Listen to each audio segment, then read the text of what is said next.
Hello everyone, स्वागत है आप सभी का एक बार फिर से मनी कैम क्लासेस में। और इस टाइम हम लोग क्या कर रहे थे, हम लोग पी ब्लॉक एलिमेंट को पढ़ रहे हैं। तो पी ब्लॉक एलिमेंट में हम लोगों ने इंट्रोडक्शन पार्ट को कवर कर लिया है। इंट्रोडक्शन पार्ट के साथ में हम लोगों ने क्या पढ़ लिया है, एक वीडियो और यानी कि 2 लेक्चर अभी तक पढ़े हैं। दूसरे वाले वीडियो में हम लोगों ने बेसिक प्रॉपर्टीज़ पढ़ी हैं और उसके साथ में पढ़ा है कि आपके जो नाइट्रोजन फैमिली है उसकी क्या प्रॉपर्टीज़ है। और पहले वाले वीडियो में हम लोगों ने सारे ग्रुप्स की जो कॉमन प्रॉपर्टीज़ होती हैं वो डिस्कस की थी। तो आज का जो वीडियो होने वाला है इसमें हम लोग क्या करने वाले हैं, कुछ क्वेश्चंस लेकर के आए हैं जो क्वेश्चंस आपके कॉम्पिटिटिव एग्जाम में पूछे गए हैं और उसी से रिलेटेड है जो 2 लेक्चर अभी तक मैंने पढ़ाए हैं। ठीक है, थोड़ा सा तो वेरिएट करते हैं कॉम्पिटिटिव एग्जाम, तो उन चीज़ों को मैं एक्सप्लेन करूँगा। तो जो पहला क्वेश्चन आपका पूछा गया है, ये पहला क्वेश्चन आपका पूछा गया है जेई मेन। ठीक है, जेई मेन 2015 का क्वेश्चन है ये। ठीक, और क्वेश्चन क्या कह रहा है, इन शॉर्ट क्वेश्चन को लिखूंगा क्योंकि क्वेश्चन ज़्यादा लिखने अगर सारे ऑप्शंस में दिखाऊंगा आपको तो टाइम ज़्यादा लगेगा, क्वेश्चंस कम हो पाएंगे। तो आयनिक पूछा था, क्या था क्वेश्चन ने कि जो आयनिक रेडियाई है, क्या है जो आपकी आयनिक रेडियस है, ठीक है, वो आयनिक रेडियस क्या होगी, N3 minus comma O2 minus comma F minus की। ठीक है, इन तीनों की अगर आयनिक रेडियस पूछी जाए तो क्या होगी, नीचे 4 ऑप्शन थे, 4 ऑप्शन इस बार लिख दे रहा हूँ, जल्दी जल्दी फटाक से देख लो। 1.36, 1.40, 1.71 एंड लगा लो, तीनों की रिस्पेक्टिवली दी थी। ठीक है, जो बी ऑप्शन आपका दिया था वो था आपका 1.36, दूसरा था आपका 1.71 और तीसरा था आपका 1.40।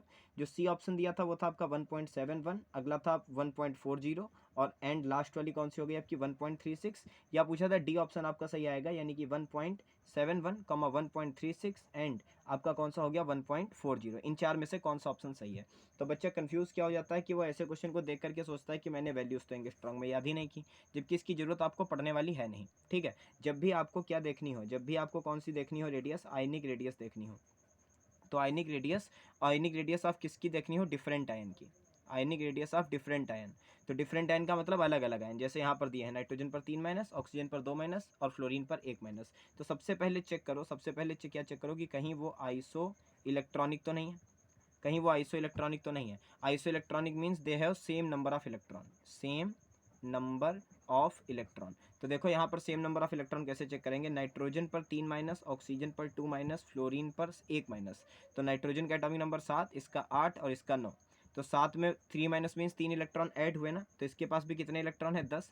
8 में 2 ऐड हुए तो इसके पास भी कितने इलेक्ट्रॉन है 10, और इसके बाद इसके पास भी कितने इलेक्ट्रॉन है 10। ठीक है, अब वैसे तो आयनिक रेडियस का पूरा कॉन्सेप्ट ही है पढ़ने लायक, लेकिन अगर आप क्वेश्चंस लगाना चाहते हो, केवल कम से कम टाइम में आप क्वेश्चन लगाना चाहते हो, तो आप क्या याद रखो कि अगर आपकी स्पीसी कैसी है, अगर आपकी स्पीसी आइसो इलेक्ट्रॉनिक है, इस तरीके की स्पीसी है, तो सबसे ज़्यादा रेडियस कैसे बढ़ेगी, negative is greater than zero is greater than positive, यानी कि जो निगेटिव आयन होगा उसकी रेडियस सबसे ज़्यादा होगी। जीरो का मतलब ये कौन सा है, चार्ज की बात हो रही, किसकी बात हो रही, चार्ज की बात हो रही। तो जिसका चार्ज जितना ज़्यादा निगेटिव होगा उसकी रेडियस उतनी ज़्यादा क्या हुआ करेगी, उसकी रेडियस उतनी ज़्यादा हाई हुआ करेगी। और जिस पर जीरो चार्ज होगा वो नॉर्मल, और जिस पर जितना ज़्यादा पॉजिटिव चार्ज होगा उसकी रेडियस उतनी ही क्या होती जाएगी, लो होती जाएगी। तो जरा देखो यहाँ पे याद करने की कोई ज़रूरत नहीं है, हमारे पास में जो 3 आयन दिया है उसमें सबसे ज़्यादा सारे के सारे आइसो इलेक्ट्रॉनिक, और सबसे ज़्यादा निगेटिव किस पे, इस पर, उसके बाद किस पर, ऑक्सीजन पर निगेटिव, और उसके बाद किस पर, फ्लोरीन पर निगेटिव। तो देखो कौन सा ऑप्शन मैच हो रहा है, जिसमें नाइट्रोजन की ये रिस्पेक्टिवली दी है ना, सारे ऑप्शन जो हैं ए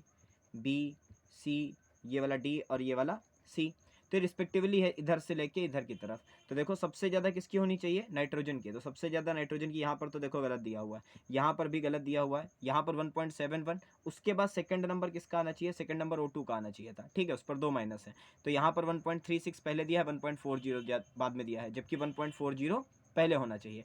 कहने का मतलब ये है कि ये जो ऑर्डर होगा ये कैसा होगा, डिक्रीजिंग ऑर्डर होगा। ये कैसा ऑर्डर होगा, डिक्रीजिंग ऑर्डर होगा एटॉमिक रेडियस का। तो यहाँ पर देखिए कौन सा डिक्रीजिंग ऑर्डर दिखाई दे रहा है, ये डिक्रीजिंग ऑर्डर दिखाई दे रहा है, this one is correct option. Clear, कोई समस्या नहीं है। ठीक है, चलिए, तो ये तो पहला क्वेश्चन हुआ, कब पूछा गया था, जेई मेन 2015 में। अब देखो इतना आसान क्वेश्चन मेन में पूछा जाता है। चलिए अगली बात करते हैं दूसरे क्वेश्चन की। तो दूसरा क्वेश्चन तो आपका आसान सा पूछा गया है शायद। क्वेश्चन क्या कह रहा है कि which one have the highest BP. ठीक, क्वेश्चन क्या पूछा है, विच वन हैज, क्या कह रहा है, द हाईएस्ट, हाई लिख लो और बीपी, सबसे हाईएस्ट बीपी इनमें से किसका है। ठीक है, और ये क्वेश्चन का पूछा गया है, ये भी पूछा गया, देखो एक ही क्वेश्चन, ये भी जेई मेन 2015 का है, जेई मेन 2015। ठीक, तो जेई मेन 2015 का क्वेश्चन है, 4 ऑप्शन दिए थे, 4 ऑप्शन क्या दिए थे, पहला है हीलियम, दूसरा है नियॉन, तीसरा है सी है आपका क्रिप्टॉन, और जो डी ऑप्शन दिया था वो था जेनॉन। ठीक है, तो जेई मेन 2015 का ही क्वेश्चन ये भी पूछा गया। चलिए, तो क्या हो सकता है यहाँ पे, सबसे पहली बात क्या है कि बीपी एमपी के बारे में समझो। एमपी एंड बीपी, ये MP and BP directly proportional होते हैं किसके, एटॉमिक या फिर मॉलिकुलर, एटॉमिक या फिर मॉलिकुलर किसके, वेट के, एटॉमिक वेट या मॉलिकुलर वेट के। कहने का मतलब क्या है कि जितना ज़्यादा आपका वजन मॉलिक्यूल या वजन एटम होगा, उसका मेल्टिंग एंड बॉइलिंग पॉइंट उतना ही ज़्यादा क्या होगा, उतना ही ज़्यादा हाई होगा। एक चीज़ और पढ़ी थी पिछले वाले वीडियो में, पढ़ा था कि डाउन द ग्रुप अगर जाते हैं, डाउन द क्या जाते हैं, ग्रुप, नीचे की तरफ, तो डाउन द ग्रुप जाने पर क्या बढ़ती है, आपकी डेंसिटी बढ़ती। ठीक, डाउन द ग्रुप जाने पर, पता नहीं क्या बोल रहा हूँ, ठीक है, डाउन द ग्रुप जाने पर आपकी जो डेंसिटी है वो क्या हो जाती है, इंक्रीज हो जाती है। तो अगर डेंसिटी इंक्रीज होगी तो एमपी एंड बीपी जो होंगे वो भी क्या हो जाएंगे, वो भी आपके इंक्रीज ही होंगे।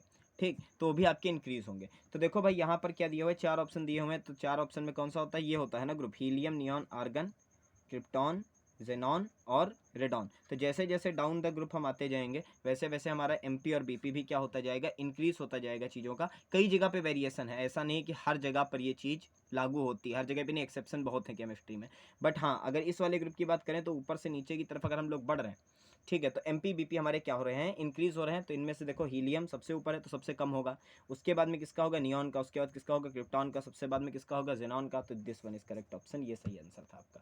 ठीक है, जेनॉन इसका सही आंसर था। एक चीज़ और देखना कि जब भी बात किसकी होगी, नोट याद रखो, जब भी बात किसकी होगी, मॉलिक्यूल की होगी। मॉलिक्यूल का मतलब समझते हो, जैसे मैं कह दूं कि NH3 और PH3, इनमें से किसका जो मेल्टिंग पॉइंट है वो ज़्यादा होगा। ठीक, दोनों ही गैस हैं, दोनों ही गैस, मेल्टिंग बॉइलिंग किसके ज़्यादा हाई होंगे, किसके कम होंगे। तो यहाँ पर आपको अदर फैक्टर भी देखने होते हैं, यहाँ पर आपको अदर फैक्टर्स भी देखने होते हैं। अदर फैक्टर्स का मतलब केवल अगर आप मॉलिकुलर वेट पर जाओगे, इसके मॉलिकुलर वेट पे जाओगे, तो नाइट्रोजन हल्का है, फास्फोरस भारी है।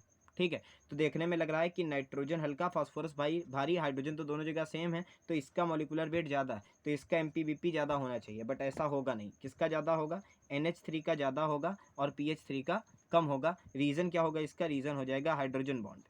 रीज़न क्या हो जाएगा, हाइड्रोजन बॉन्ड, कि नाइट्रोजन की इलेक्ट्रोनेगेटिविटी ज़्यादा थी। सिमिलर क्वेश्चन एक और यहाँ पर आता है, कई बार पूछा गया है, पूछा क्या जाता है कि C2H5OH और कौन सा CH3OCH3, ये देखो, ये दोनों, ठीक है, दोनों का मॉलिकुलर वेट देखो बराबर है बिल्कुल, यहाँ भी 2 कार्बन, यहाँ भी 2 कार्बन, यहाँ भी 6 हाइड्रोजन, यहाँ भी 6 हाइड्रोजन, यहाँ भी 1 ऑक्सीजन, यहाँ भी 1 ऑक्सीजन। बट इसका मेल्टिंग बॉइलिंग बहुत कम होगा, इसका ज़्यादा होगा, क्योंकि ईथर जो है, ये क्या है आपका, ईथर है। तो ईथर हाइड्रोजन बॉन्ड नहीं बना पाता, ईथर हाइड्रोजन बॉन्ड नहीं बना पाता, जबकि आपका एल्कोहल हाइड्रोजन बॉन्ड क्या कर सकता है, बना सकता है। तो जब आप मॉलिक्यूल पर आओगे तो बस एटॉमिक वेट वाले कॉन्सेप्ट पर, इस वाले मॉलिकुलर वेट वाले कॉन्सेप्ट पर ना जाना, क्या देख लेना, अदर फैक्टर्स भी चेक कर लेना कि कहीं कुछ और वेरिएशन तो नहीं हो रहा है। ठीक है, कोटा फैक्ट्री देखी होगी ना, तो कोटा फैक्ट्री में क्या कहता है कि केमिस्ट्री में सारी चीज़ें चेक करनी पड़ती हैं, तब जाकर के आंसर देते हैं। अब फिलहाल यहाँ पर केवल क्या दिए थे, यहाँ पर केवल हमें आइटम्स दिए थे, तो हम लोगों ने ये कॉन्सेप्ट यूज़ कर लिया। ठीक है, चलिए, कितनी देर हो गई, 8 मिनट हो गए। फटाफट क्वेश्चन सॉल्व करते, इसी को पलट लो यार, इसी पे सॉल्व कर लो।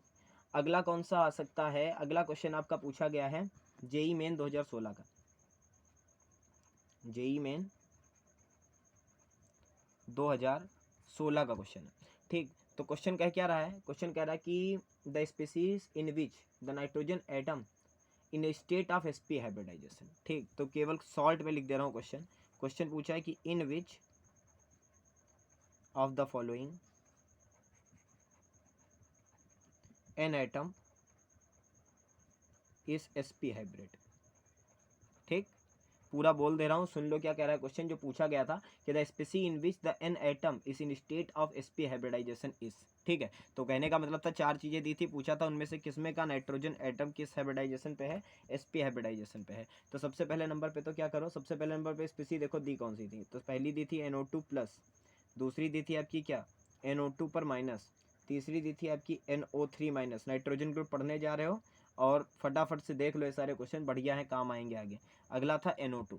ठीक है, अब कह रहा था इनमें से किसमें जो आपका क्या होगा, इस नाइट्रोजन है वो sp हाइब्रिड में। तो sp हाइब्रिड का मतलब समझते हैं, sp हाइब्रिड का मतलब लीनियर होना चाहिए। पहली बात तो क्या होना चाहिए, लीनियर होना चाहिए। दूसरी बात उसमें क्या होना चाहिए, 2 सिग्मा बॉन्ड होने चाहिए। क्या होने चाहिए? 2 सिग्मा बॉन्ड होने चाहिए। तो ये आसान क्वेश्चन था। देखो NO2 माइनस तो कहीं से नहीं हो सकता, साफ दिखाई दे रहा है कि NO2 माइनस में इलेक्ट्रॉन ही ज़्यादा आ गए। एक माइनस का मतलब एक इलेक्ट्रॉन आ ही गया है। NO3 माइनस भी तो भाई ऑक्सीजन लगे हैं तो 3 सिग्मा बॉन्ड तो यहीं पर दिख गया हमें, 3 सिग्मा बॉन्ड हो गए तो बात ही खत्म हो गई। यहाँ पर भी काम नहीं चलना, हमें ये ऑप्शन से ही चेक कर लेना चाहिए। तो देखो NO2 कैसे बना सकते हो? अगर मैं कहूँ NO2 प्लस आयन बना के दिखाओ, ठीक, NO2 प्लस आयन बना के दिखाओ, तो कैसे बनाओगे? नाइट्रोजन लिया, डबल बॉन्ड से ऑक्सीजन लगाया, अब एक पॉजिटिव शो करना है और एक और ऑक्सीजन जोड़ना है, तो चलो ठीक है, ये बना लिया, ठीक। अब नाइट्रोजन ने की कैपेसिटी कितने बॉन्ड बनाने की होती है? नाइट्रोजन 3 बॉन्ड बनाता है। अब इसने बना कितने रखे? 4, तो इसके ऊपर कौन सा चार्ज ले लो? पॉजिटिव चार्ज आ गया। भाई एक इलेक्ट्रॉन आया तभी तो ऐसा हुआ, जब एक इलेक्ट्रॉन एक्स्ट्रा बनाया है, बॉन्ड एक्स्ट्रा बनाया, जब भी एक एक्स्ट्रा बॉन्ड लगाओगे, जितने एक्स्ट्रा बॉन्ड, ठीक, अगर आप बॉन्ड क्या करोगे, इंक्रीज करोगे, वो भी कौन से? एक्स्ट्रा वाले, तो चार्ज कौन सा इंक्रीज हो जाएगा? प्लस, ठीक है, समझना। जब रेजोनेंस पढ़ते होगे तो ये चीज़ देखी होगी कि अगर ऐसा है और यहाँ पर Cl लगा है और उसके बाद में ये बॉन्ड है हमारे, तो जब भी ये रेजोनेट करेगा, इसका लोन पेयर अगर रेजोनेट किया तो लोन पेयर रेजोनेट करके क्या करेगा? यहाँ पर आया, ये आया, यहाँ पर आया लोन पेयर, यहाँ पर आया डबल बॉन्ड और Cl। अब Cl पर कौन सा चार्ज दिखा दिया जाता है? प्लस चार्ज दिखाया जाता है। क्यों? क्योंकि इसने एक बॉन्ड एक्स्ट्रा बना लिया। तो ये बात याद रखनी है आपको कि अगर एक बॉन्ड एक्स्ट्रा बनाया तो पॉजिटिव चार्ज आया। अब देखो यहाँ पर भी एक सिग्मा, यहाँ पर भी एक सिग्मा, और इसकी जो ज्योमेट्री है वो देखो कैसी दिखाई दे रही है, वो कैसी दिखाई दे रही? लिनियर दिखाई दे रही। तो जो हमारा NO2 प्लस आयन है, NO2 प्लस आयन में हाइब्रिडाइजेशन जो होगा वो कैसा होगा? sp होगा, ठीक है। चलो भाई 10-11 मिनट का वीडियो हो गया, 3 क्वेश्चन डिस्कस किए हम लोगों ने। उसके बाद में जैसे जैसे मैं आगे वीडियोस बनाता जाऊंगा, उनसे रिलेटेड ऐसे क्वेश्चन जो आपके पेपर में पूछे जा रहे हैं वो लाता रहूँगा। तो इन वीडियोस को भी देखते रहना। ये वाले वीडियोस थोड़ा सा कैजुअली बनाता हूँ, आराम से, जिसमें आपको क्वेश्चन लिख करके दिखाया जा सके, ठीक है, 4 ऑप्शन लिख कर दिखाया जा सके, क्योंकि बोर्ड पर कॉन्सेप्ट पढ़ाने में मज़ा आता है। अगर मैं वहाँ पर 4 ऑप्शन लिखने बैठूंगा मार्कर से तब तो हो गया, ठीक है। ये तो पेन से लिख रहा हूँ तब भी जल्दी हो रहा है। तो फटाफट से क्या करिए, अगर नए हैं तो सब्सक्राइब करिए, किसको? अगर नए हैं तो सब्सक्राइब करिए मनी गेम को, क्योंकि वीडियोस आपको मिलते रहेंगे, ठीक है। जितना कोर्स है, जितना मैक्सिमम से हो सकता है मैं आपके लिए करता रहूँगा। बहुत जल्द मिलता हूँ आपसे अगली वीडियो में, तब तक के लिए थैंक यू सो मच।